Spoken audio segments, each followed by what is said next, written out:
Rebonjour, on était coupé, et je vais reprendre la vidéo, hein, parce que j'aime pas qu'on me coupe. Je vais reprendre la vidéo, donc, sur les enfants qu'on exploite. Children minor first dead for take, stop to use children slave in DRC Congo now. Part of your Apple battery may have been mined by a children laboring in Central Africa. Yes.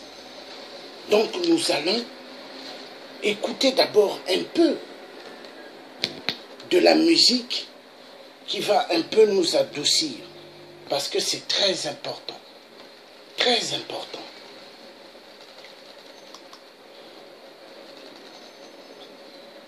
Que Dieu nous aide. Que Dieu nous aide.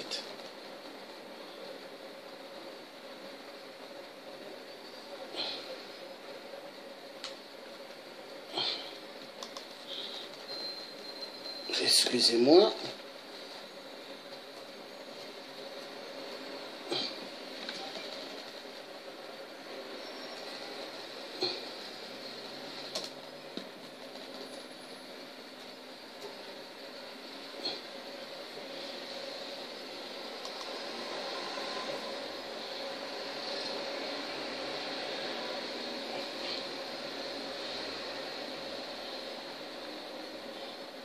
Très très important. Ah, Dieu le Père.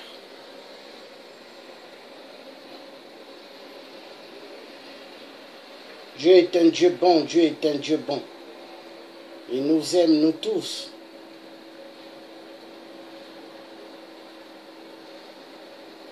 Car lui, il me donne la force. Il me donne tout ce que je dois dire. Oui. Dieu passe à travers les êtres humains pour que les êtres humains parlent. Pour que les êtres humains comprennent. Dieu passe par l'homme.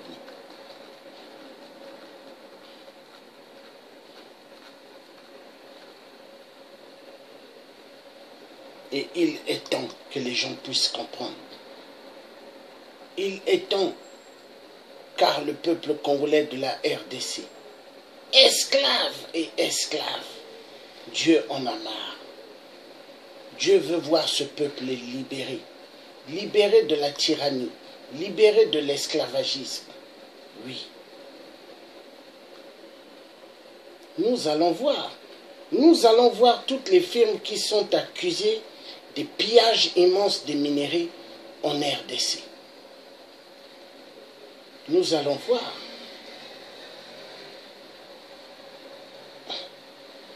Nous allons voir. Ils sont accusés immensement, pointés de doigt.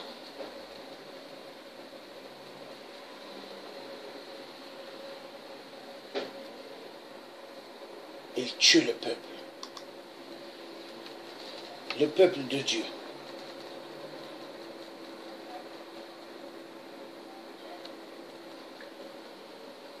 Le peuple qui les ont rien fait, il les massacre.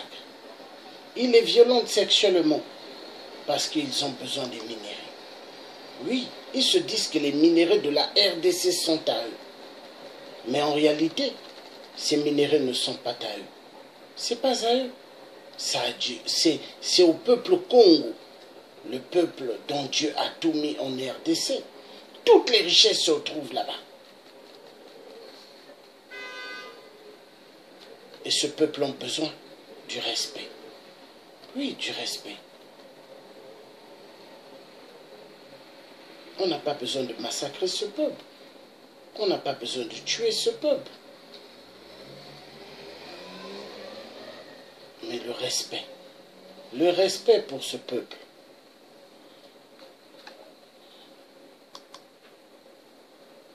Excusez-moi, je suis en train de chercher la chanson que je dois mettre.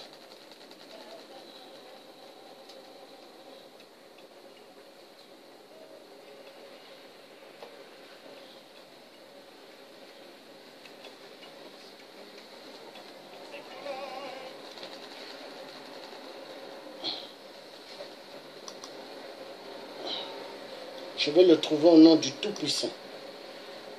Je vais trouver ça.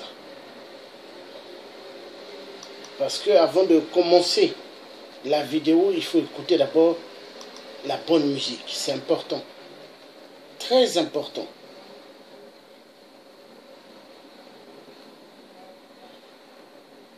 La bonne musique.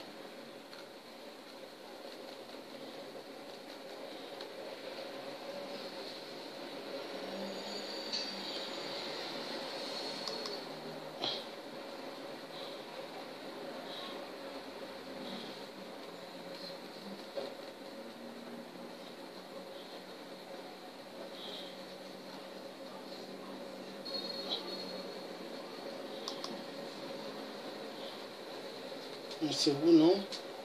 Je fais afin que je voie ça.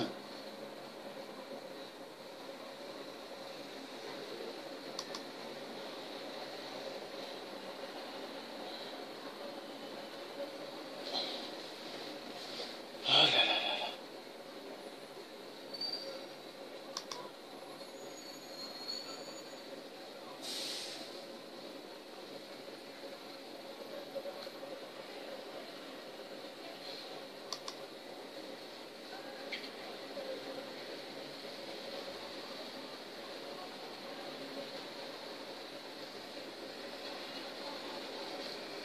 The kitchen in somebody's house. It's now the entrance to a tunnel that goes deep underground. These men have to be careful as they descend, holding onto small ledges on the sides. What they're after is one of the rarest metals found on Earth, cobalt. And the Democratic Republic of the Congo is the source of more than half the world's supply. Much of it comes from hand-dug, artisanal mines like this one, some up to 60 metres deep. Cobalt is used in the production of lithium-ion batteries, the sort that power your electrical devices, like smartphones and laptops, and also the batteries in electric cars. But these miners, who are too poor to own laptops or smartphones, risk their lives for those who want them. Over the past year, there have been at least 80 fatalities in these mines. But we also spoke to people who said that many accidents aren't reported, and bodies are just left buried underground.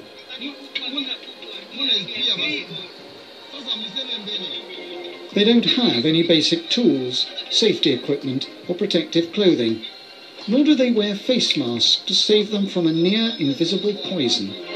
Inhaling cobalt dust can be extremely dangerous. It can cause a fatal lung disease called hard metal lung disease. It involves long hours and back-breaking labour for little reward, and for many, it's the only employment around. Quant à moi, je suis élève. Cette année, je suis en repos. Je n'ai pas de l'argent. C'est pourquoi je le fais pour avoir quelque chose pour retourner à l'école. Bon, quand je gagne un peu, je mets petit à petit. Parce que c'est une année de maquis.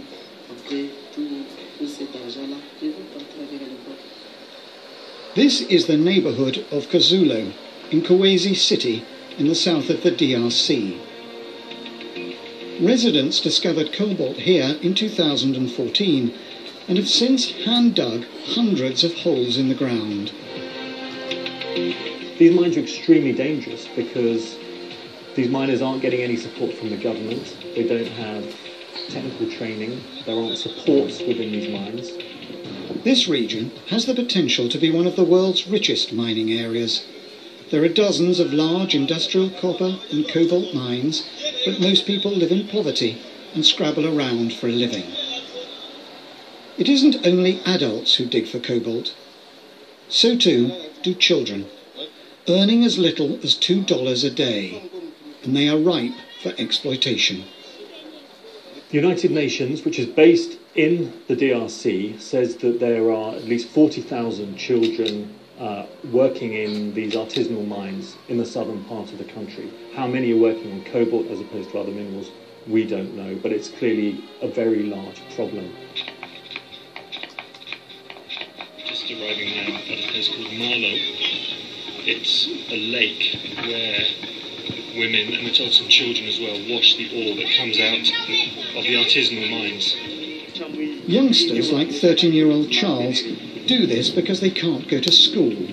Many make a charge to cover teachers' salaries, uniforms, or for learning materials.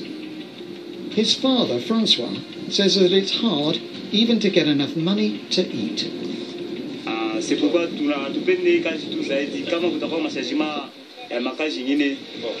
It starts with the miners. They work for themselves or for other miners, maybe wealthier miners or the landowner. After the mining, they fill up their sacks and then they put them on the back of cars or motorbikes and they take them to a market called Masompo. This is a market for minerals outside of the city of Kolwezi. They take them to this market where there are dozens of individual trading houses owned by primarily Chinese businessmen and women. The local traders sell most of the cobalt to a company called Congo Dongfang Mining, or CDM. It's a wholly owned subsidiary of one of China's largest mineral product manufacturers, Haiyou Cobalt. CDM has its own smelting operation, which processes the ore before exporting it to its parent company in China. Haiyou Cobalt sells its products to component firms in China and South Korea. Those companies sell their products to other battery manufacturers, with the final product, lithium-ion batteries, sold to household names in Japan, Europe and the USA, like Apple, Samsung, Microsoft, Sony and Volkswagen. We believe that companies have a responsibility to ensure that they aren't in any way profiting from human rights abuses. Responding to Amnesty's allegations, Haiyou Cobalt said, "Our company has not been aware that any of our legitimate suppliers has hired child labour in their mining sites or operated in unsafe working conditions. CDM has rigorously selected its ore suppliers to ensure the procurement of raw materials through legitimate channels." LG Chem, one of the world's largest battery manufacturers, confirmed it acquired component metals through this supply chain and says it's now taking active steps to investigate Amnesty's findings. LG Chem supplies Apple with batteries. Tapping, swiping and pinching have forever changed the way we navigate and experience our digital world. And the technological giant only commented to us by addressing the broader question of due diligence, saying it was currently evaluating dozens of different materials, including cobalt, in order to identify labour and environmental risks, as well as opportunities for Apple to bring about effective, scalable and sustainable change. Sony said, "We take this issue seriously and have been conducting a fact-finding process. So far, we could not find obvious results that our products contain the cobalt originated from Katanga in the DRC. Volkswagen said, "To the best of our knowledge, the cobalt in our batteries does not originate from the DRC. Samsung said it had no direct links to CDM or Haiyou Cobalt, adding, "It is impossible for us to determine whether the cobalt supplied to Samsung SDI came from the DRC Katanga's mines." Microsoft said, "We have not traced the cobalt used in Microsoft products through our supply chain to the smelter level due to the complexity and resources required." The simple answer is that if Amnesty International can do it, they can do it. Amnesty is now calling on Apple and other giant technology companies to properly investigate the original source of the cobalt in their products. If it is sourced from the DRC, they and the DRC government should ensure that children are removed from the mines and working conditions for everyone else are made safer.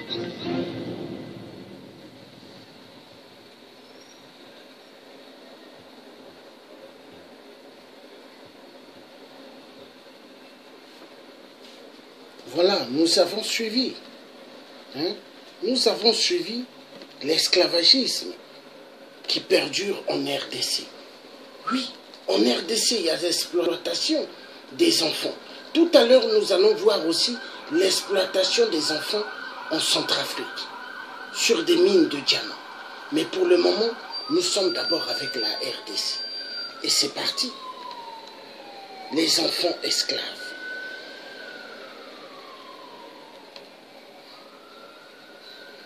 Est-ce que les enfants de Bill Gates, est-ce qu'ils travaillent dans les mines creusées?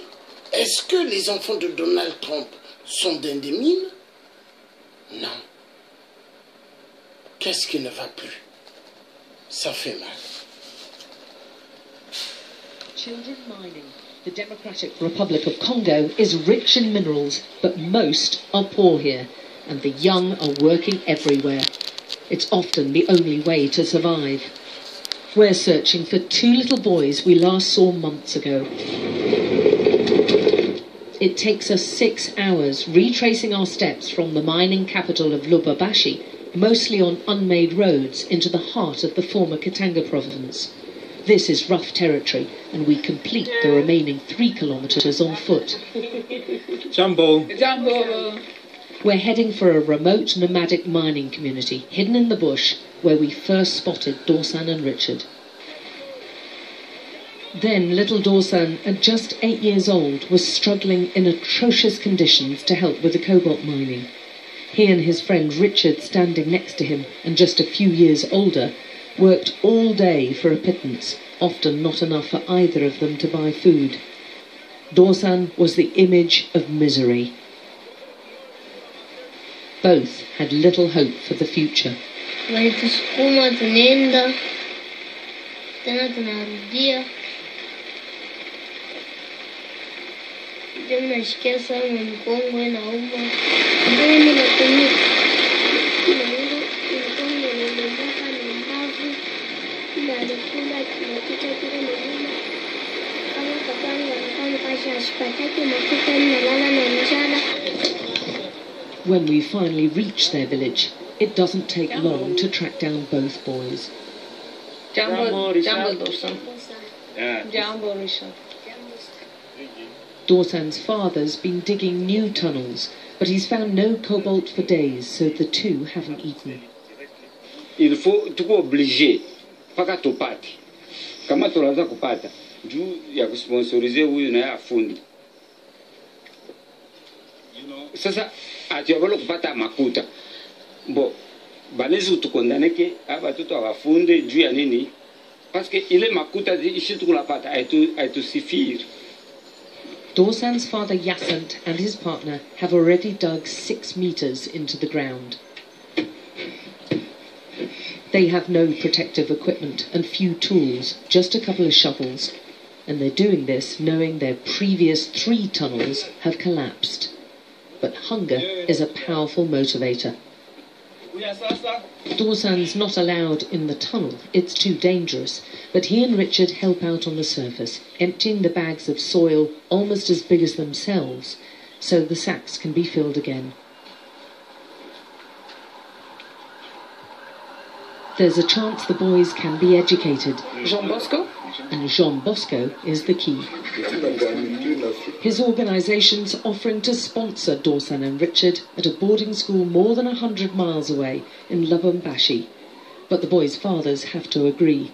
Their decisions are immediate. They want the boys to be given a chance. It's Dorsan's first trip outside his village, so his father gives him a wash.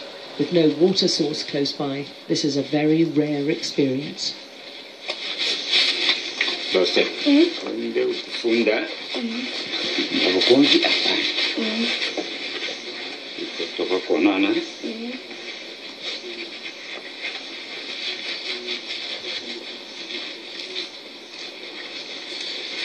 Kumbana.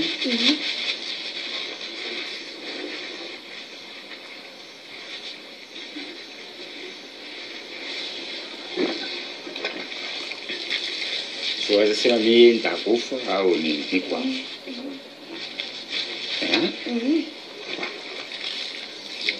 Dorsan has never known anything but working on the mines. He's never known water to come out of a tap and never experienced electricity. This has been his home since he was 1 year old.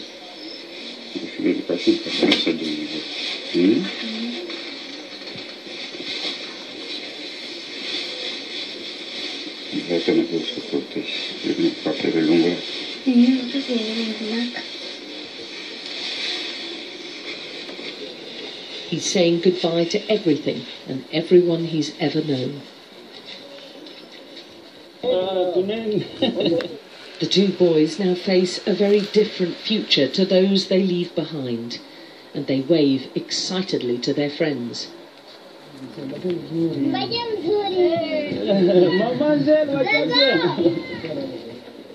They're accompanied by Richard's father, who'll check out the new school.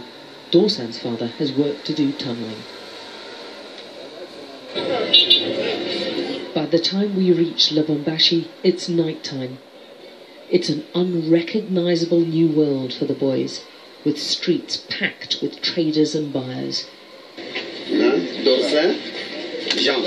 Waiting to greet them at the house where they'll stay for the next few months are their fellow students, a mixture of orphans and street children with no homes. The boys are shown round. This is run by the Kimbilio charity, which means Children's Sanctuary in Swahili. There's no electricity, but there are bathrooms, a proper roof, and for the first time, the boys will sleep on mattresses. I feel happy to be here. What does it feel like being on a proper bed? I feel very good because at my home I never sleep to the place like this. Next morning, the boys have had a haircut and been given new clothes, and there's another first, breakfast, of baguette and tea. From now on, they'll have 3 meals a day. Then it's into a classroom. They're getting a crash course in reading and writing, with more personal tutoring here before joining the local school. But for those more used to manual work, it takes a lot of concentration. The Kimbilio workers chat to Dorsan to learn about his daily life on the cobalt mine.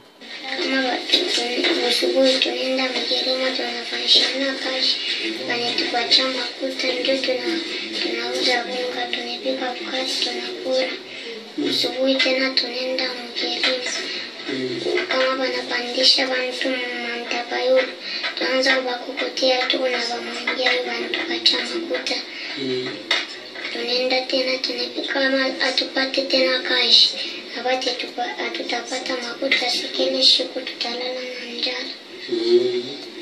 Mshona lako kuna njala combien de fois depuis maisha yako? Mala mingi. The two boys are given their school uniforms. They have a chance to turn their lives round. Dorsan has never even owned a pair of shoes before. The bags on their backs will now be filled with school books rather than soil or minerals, but they leave behind countless other children still being exploited. Alex Crawford, Sky News, in the Democratic Republic of Congo. Vraiment, ça donne vraiment beaucoup de chair de poule. Que Dieu bénisse cette grande journaliste de la chaîne Skype. Elle est blanche, hein? Mais elle a un cœur. Parce que cette dame journaliste, un jour je ferai tout de voir cette dame. Je veux faire tout. Mais cette dame, elle a un cœur. Elle a un cœur. C'est pas tous les blancs qui sont mauvais. Quand je dis multinational 666, c'est ceux qui exploitent et qui tuent. Quand je dis occidentaux 666, c'est ceux qui tuent et qui exploitent. Mais il y a des blancs qui sont bons. La preuve, mon grand-père, du côté maternel, gueulait sur des ambassadeurs français.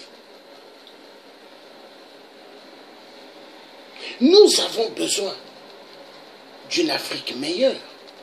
Voilà une dame journaliste qui est allée chercher, avec le travail qu'elle fait, des associations pour ramasser des enfants dans des mines. Dans des mines, la place de l'enfant, c'est à l'école. Mais avec un idiot comme Kabila, un Rwandais Tutsi, qui ne peut même pas diriger le Rwanda, où il y a Paul Kagame, le dictateur, bien aimé par le président Emmanuel Macron, qui a fait un grand buzz avec l'histoire de Mamoudou, qui a fait Spider-Man. Oui, l'Africain qui a fait Spider-Man, sauter dans les bâtiments pour aller secourir l'enfant de 4 ans qui était dans le vide, qui touchait les barres. Et le papa du petit avait attrapé le côté bras de l'enfant, il ne voulait pas lâcher. Et on fait de ce Mamoudou la grande célébrité héros. Mais pendant ce temps, il y a des enfants qu'on exploite dans les mines au Kivu. Des enfants 5 ans, 6 ans, 7 ans, 8 ans.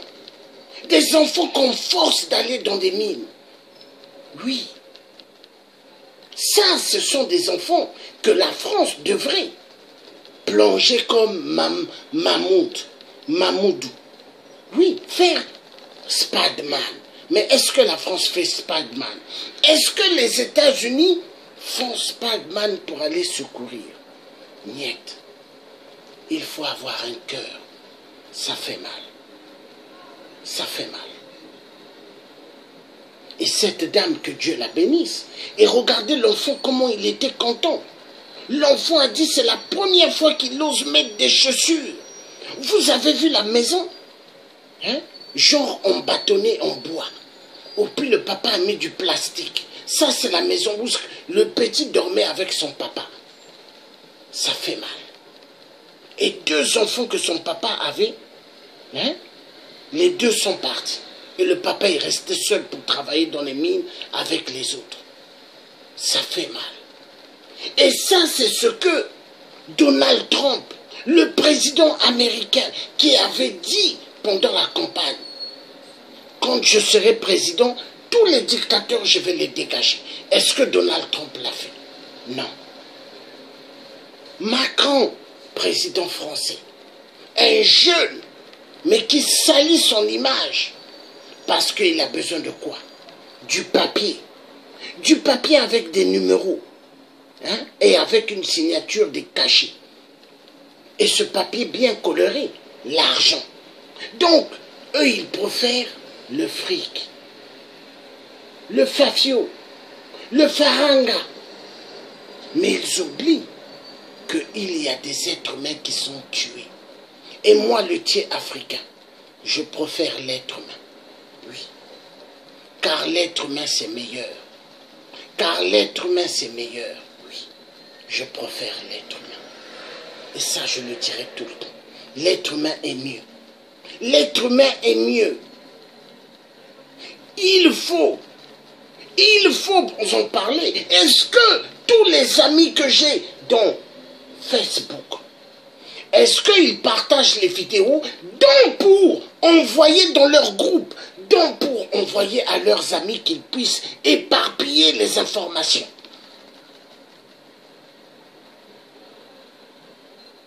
Mais quand il s'agit d'envoyer, de publier les vidéos à la con, là où il y a des femmes qui essayent d'enlever leur soutien, ça ils savent le faire.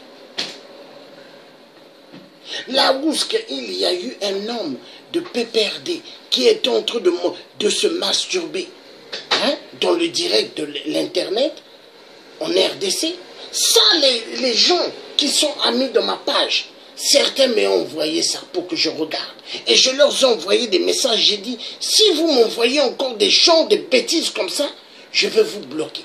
Parce que moi, je ne regarde pas ça. Je ne suis pas un Elton John. Je ne suis pas un PD. Non. Je ne suis pas un franc-maçon Illuminati. Non.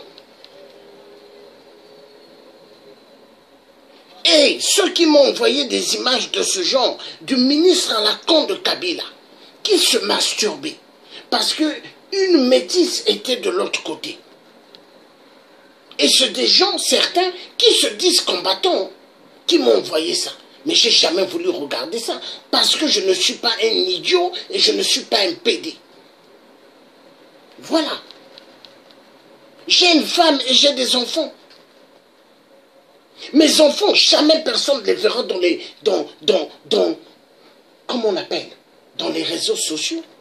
Je ne mettrai jamais les photos de mes enfants. Mes enfants, je les protège. Moi, je me suis mis devant dans le combat de la libération du Congo RDC et la libération du Congo Brazzaville, qui est ma terre où je suis né, le Congo Brazzaville. Et que les gens arrêtent de dire je suis né en RDC. Je ne suis pas né en RDC. Si j'étais né en RDC, j'allais bien parler le lingala. Mais je ne suis pas né en RDC. Que les gens arrêtent. Je suis né au Congo Brazzaville. Et l'enfoiré de maire de Sassou, il le sait. Les gens vont frapper mon nom à la mairie, ça sort. La mairie de Brazzaville. Que les gens arrêtent. Arrêtez. Arrêtez d'aller sur YouTube et mettre des conneries. Dire que c'est... Hein, parce que le tiers africain prend le drapeau de la RDC. Il le met sur son cou comme ça. Les gens commencent à dire, ah, du jamais vu, on n'a jamais vu un Congolais de Brazzaville qui prend le drapeau et mettre. Mais vous êtes des idiots. Moi, je suis un pana-africanisme. Et personne ne va me dire ce que je dois faire.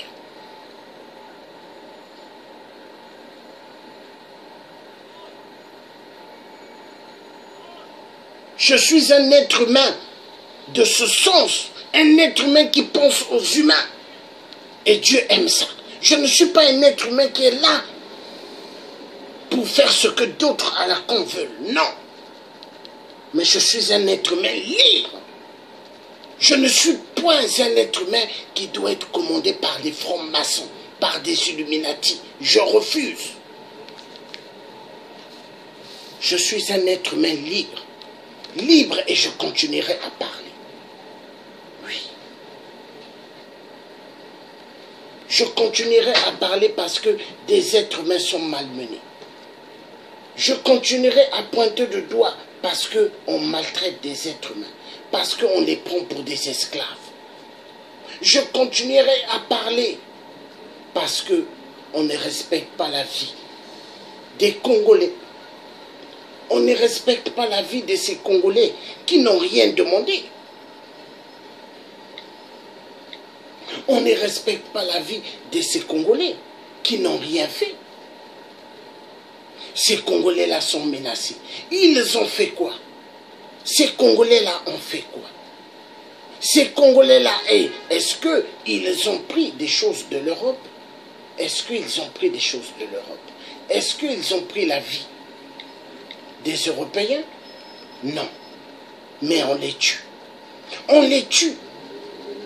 On les violente sexuellement.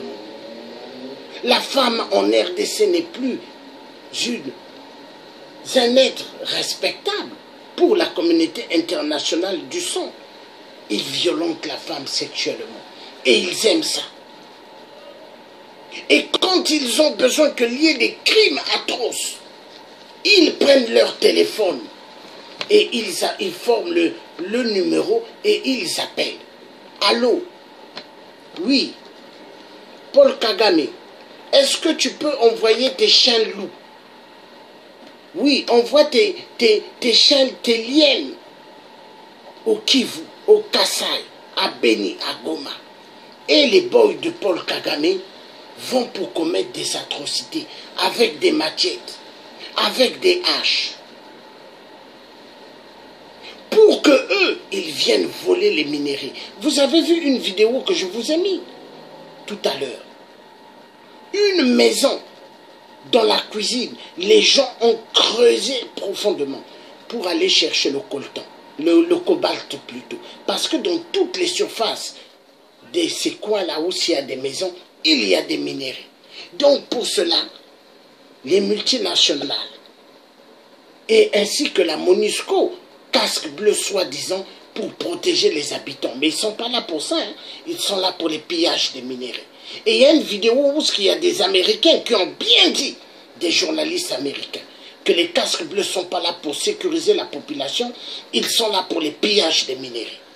Mais il est temps que les Congolais de la RDC se réveillent. Il est temps de commencer à chasser les casques bleus sur le sol du Congo. Il est temps que le peuple congolais se lève et fasse ce qu'on appelle la révolution. Je vais faire une vidéo sur les cocktails Molotov et vous montrer comment faire les cocktails Molotov en RDC pour jeter sur les hommes de Kabila. Parce qu'il est temps. Il est temps que la révolution se fasse. Il est temps que les Congolais sortent de la bêtise des massacres. Et ne comptez pas sur la Belgique, ne comptez pas sur ceux qui ont amputé les mains de nos parents Congo, les parents bantous. Ils ne viendront jamais. Ils ne viendront jamais pour sauver le peuple, mais ils viendront pour participer à vous terrasser. Ouvrez les yeux grandement. Je vous laisse suivre une vidéo très importante.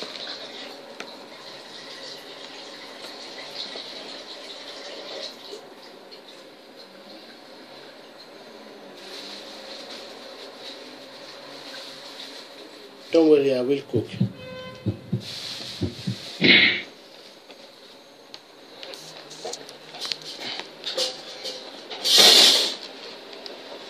Je voulais vous présenter ma tante Marine. Je sais que tu es passionnée par ce métier, par la problématique technique. Donc, je voulais que tu puisses en témoigner, parce que c'est vrai qu'en Europe, on n'a pas forcément idée de ce qui se passe, de ce qui se trame en Afrique centrale. Tu mentionnais le fait que toi, tu as travaillé dans le pétrole et que les gens aujourd'hui, ils savaient quand ils mettent de l'essence dans leur voiture exactement ce que c'est que l'industrie pétrolière, peut-être qu'ils y réfléchiraient un petit peu plus.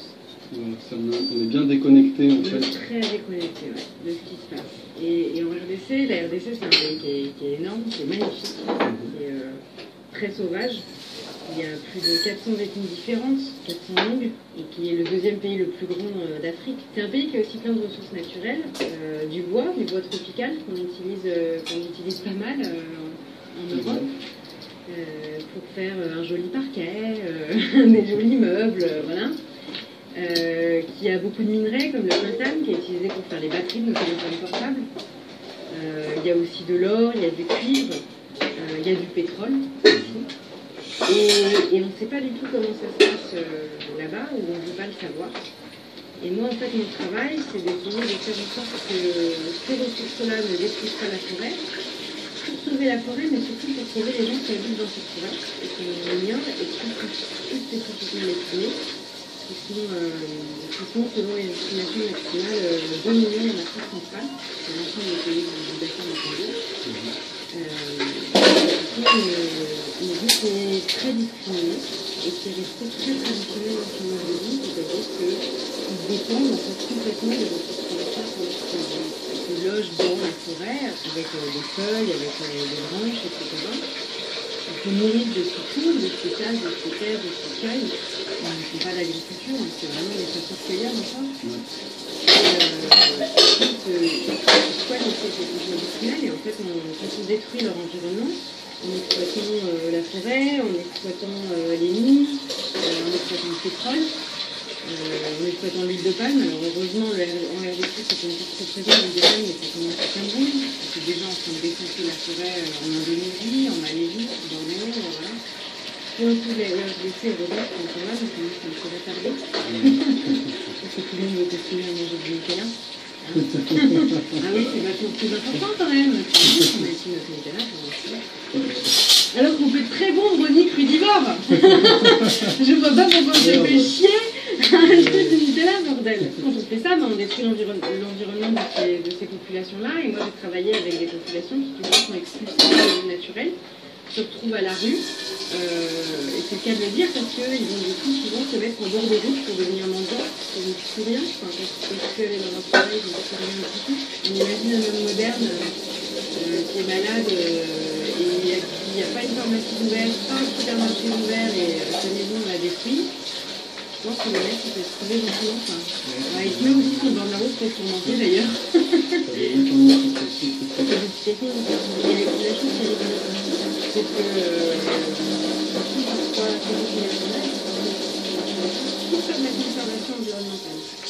Ouais, tu m'as parlé de ça, c'est hallucinant. C'est fou parce qu'on ne veut pas non plus.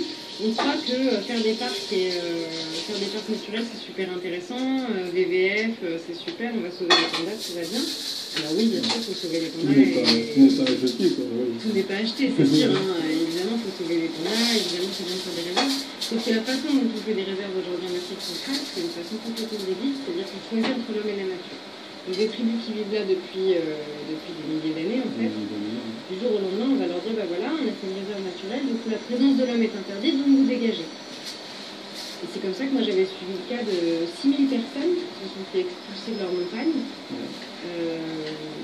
et qui se sont retrouvées complètement à la rue, qui sont allés dans les villages voisins, qui du coup ont obtenu des terrains pourris en échange de clairement devenir des esclaves des autres villageois qui les accueillent sur leur terre. Des Bantous. Qui sont des Bantous, qui sont d'autres ethnies en fait plus sédentaires depuis longtemps, qui sont sortis de la forêt depuis longtemps. Du coup, eux, ils vont travailler au champ gratuitement en échange d'un petit lopin de terre sur lequel ils peuvent installer une maison pour leur famille. Et c'est des populations qui ont tout perdu, qui aujourd'hui retournent de temps en temps dans la forêt pour essayer d'aller chercher à manger ou pour aller faire leur rite sacré. Parce qu'ils ont encore tous les esprits de leurs ancêtres qui sont dans cette forêt, sauf que quand ils vont dans cette forêt, ils se font arrêter pour braconnage. Et quand on se fait arrêter pour braconnage en Indonésie, qui n'est pas très démocratique, ça peut très mal se passer. Sachant qu'en plus on est pygmée, qu'il faut des pygmées, ouais, quand tu te fais arrêter pour braconnage, donc voilà. Mais tout n'est pas perdu, il y a plein de gens qui se battent pour que ces gens-là puissent garder leur terre, pour que la forêt elle reste debout, qu'eux restent debout aussi.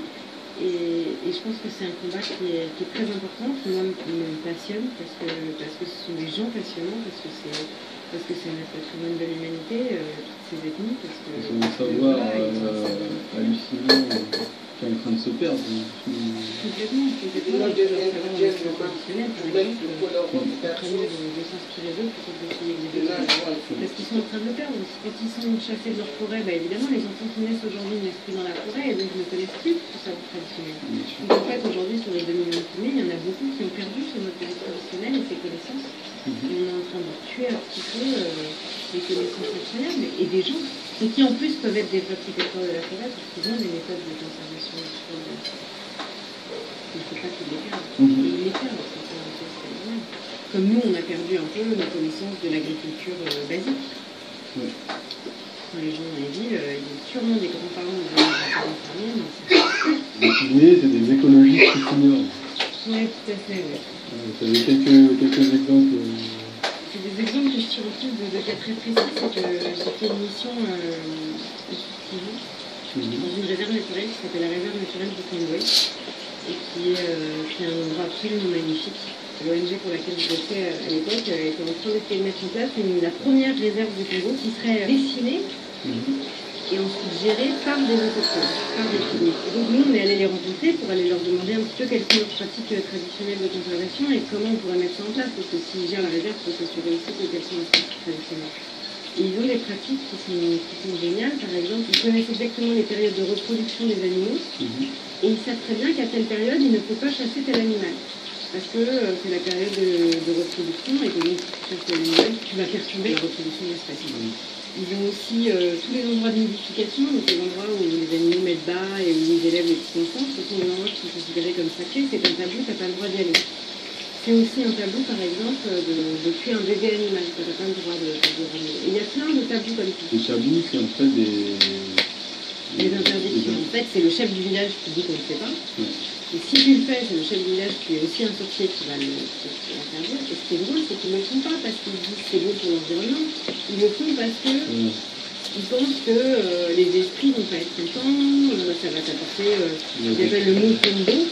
Le Motombo, c'est la sentence suprême, c'est qu'en gros, il va t'arriver une mort atroce à toi et toutes les générations qui te suivent.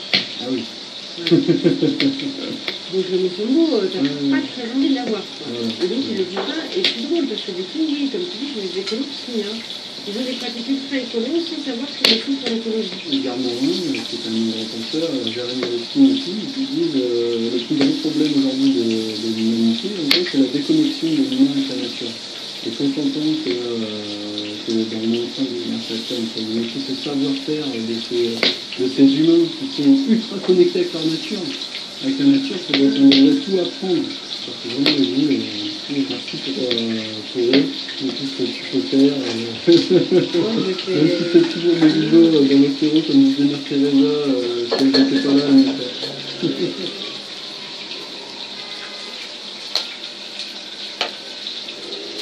Voilà. Donc nous avons suivi.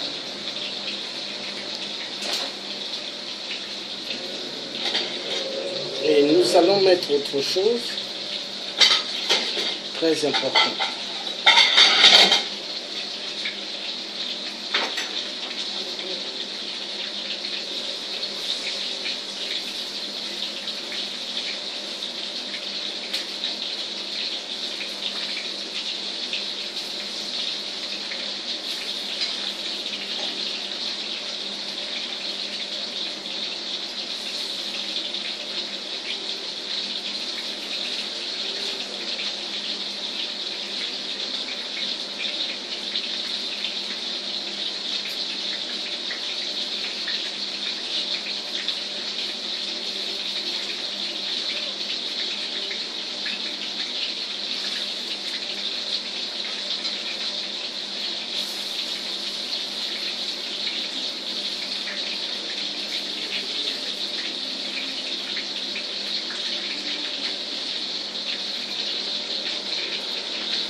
Amnesty International accuse Apple, Samsung et Sony.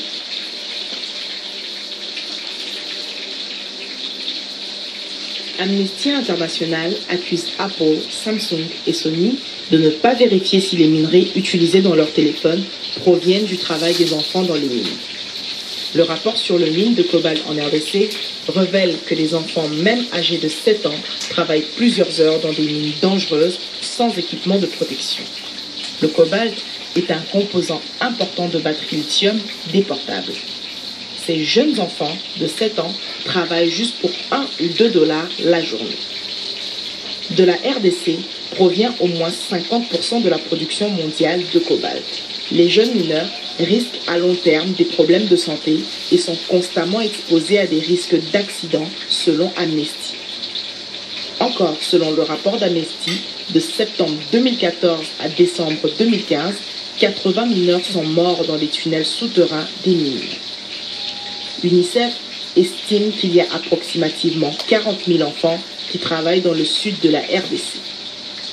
La réponse de Apple à ce rapport est qu'ils ne tolèrent jamais le travail des enfants dans leur chaîne de production et sont fiers d'être avant-gardistes dans les mesures contre le travail des enfants. Plusieurs personnes en Europe et en Amérique achètent des smartphones sans savoir qu'ils sont liés au travail des enfants. Aussi longtemps que les multinationales auront le pouvoir d'acheter des politiciens et faire ce qu'ils veulent dans les pays défavorisés, il n'y aura aucun changement. Le pur capitalisme sauvage ne se soucie pas des enfants qui meurent dans les mines au Congo. Pour eux, ce ne sont que les profits qui comptent. Les multinationales achètent les gouvernements en Occident et ces gouvernements occidentaux supportent un gouvernement corrompu en RDC et ainsi ils continuent tranquillement à faire travailler des enfants comme des esclaves. Voici quelques commentaires sur cet article. Ironiquement, le peuple congolais seront considérés comme inférieurs juste parce qu'ils sont africains, malgré que c'est eux qui rendent vos smartphones moins chers. Je souhaite seulement que le pays Congo n'avait pas le mot démocratie dans son nom. Je souhaiterais avoir un travail quand j'étais un enfant. J'étais très pauvre pour acheter mes jeux vidéo.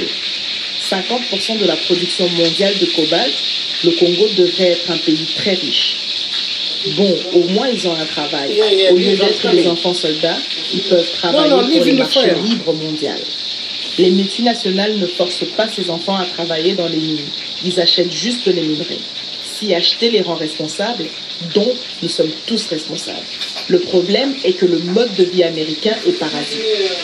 Il n'y a pas de remède à cela. Le monde est injuste. Et c'est cela le problème. Même prendre une douche en Occident a des répercussions néfastes dans le tiers-monde. N'oubliez pas de vous abonner à notre chaîne YouTube Diaspora Black News et visiter notre site diasporablacknews.com. You need to put, look, After you will go on it. Wheel is too hot, you will.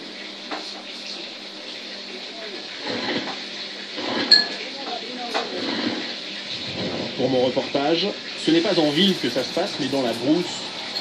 À l'aube, il faut faire 3 heures de route chaotique pour rejoindre les plantations de cacao. Il fait encore nuit, mais j'aperçois déjà 2 gamins. Bonjour. Qu'est-ce que vous faites? Ils nettoient la récolte de cacao. Leur âge 8 ans, peut-être moins. Quand leur mère voit ma caméra, elle leur demande d'arrêter. Dès que je repars, ils reprennent leur corvée.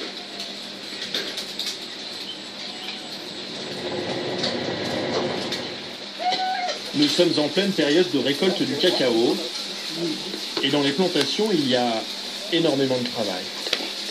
Voilà. La veille, j'ai dû négocier. Donc vous voyez l'exploitation des enfants dans le cacao, mais nous ne sommes pas dans le cacao. Nous sommes sur les minerais. Donc,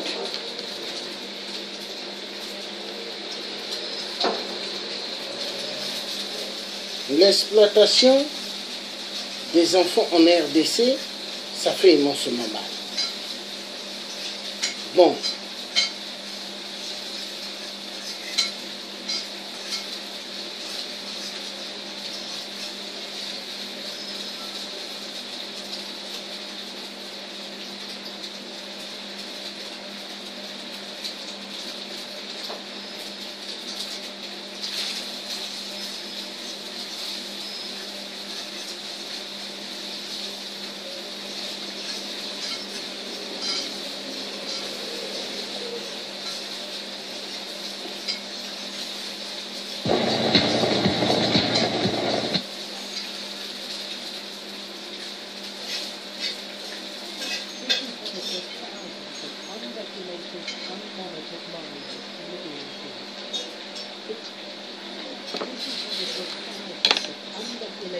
Unmonitored mines in the DRC.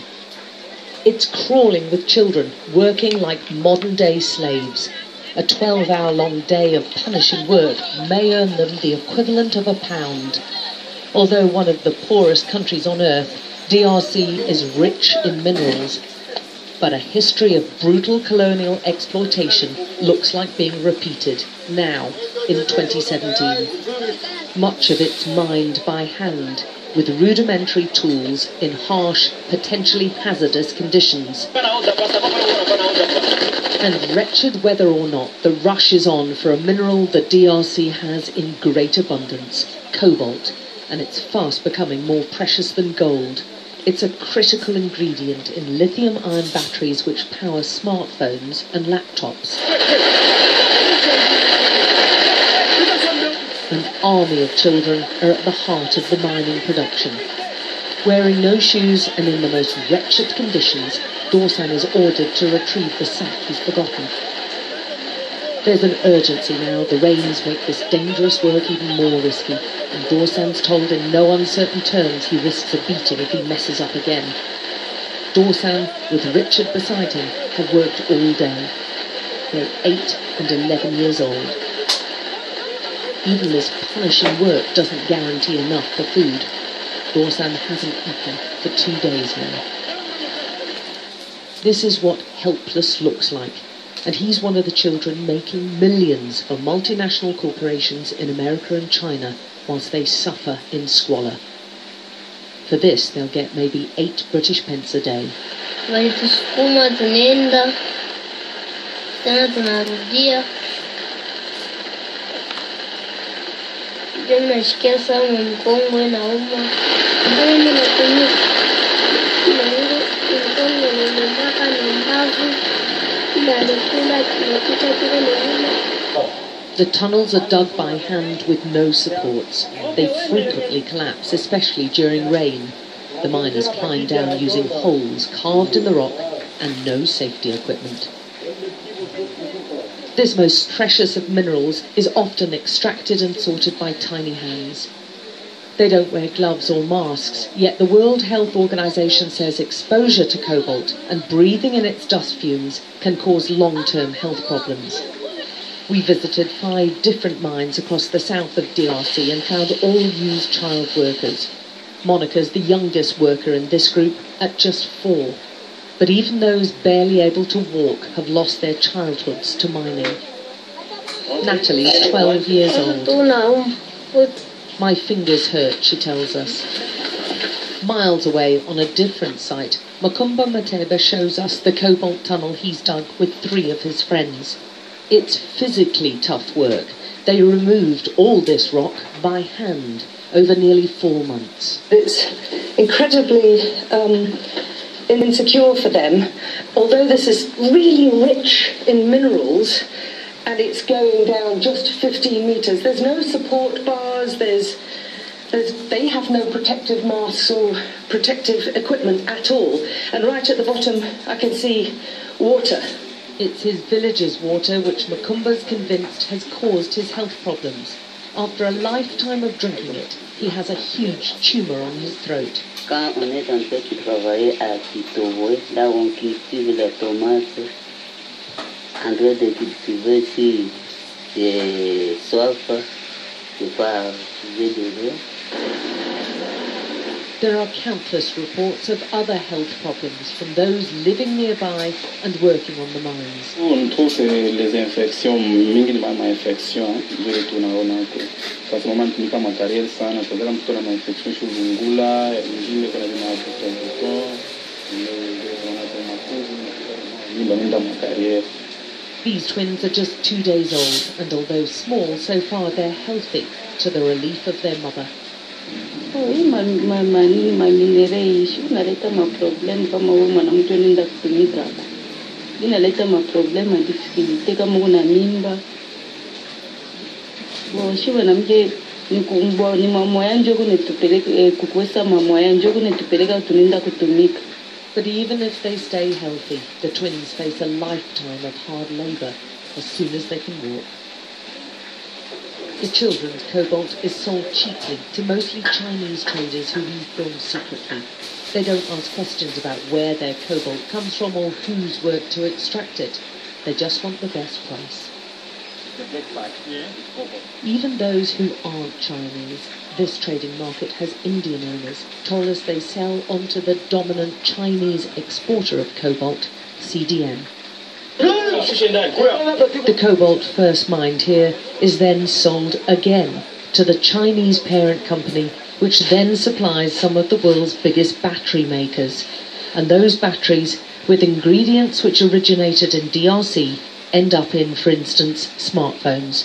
It's an intricate supply chain which allows easy deniability for the multinationals making huge profits. An investigation last year by Amnesty found similar human rights abuses. Nothing appears to have changed. Most of these child miners will never own a smartphone. They barely survive from day to day. And many other children like Dorsan will be back again tomorrow, digging out one of the most sought-after minerals of our time for a pittance. Alex Crawford, Sky News in the DRC.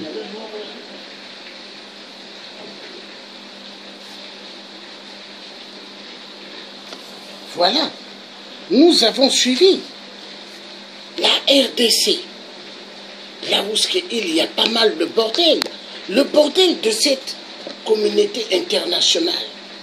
Oui, mais qui n'est que communauté internationale du son, parce qu'ils ne respectent pas le peuple congolais. Pour eux, il faut tuer les Congolais. Pour eux, il faut exploiter les enfants. Mais c'est un crime atroce, un crime contre l'humanité, ce qui se passe en RDC. Et ça devrait finir, parce que c'est des êtres humains. C'est des enfants qu'ils tuent. En 2016-2017, il y a eu 2016, 297 enfants dont la terre enterrée.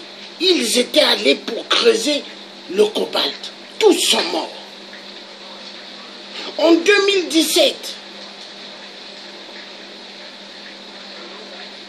Dans les 300 enfants, la terre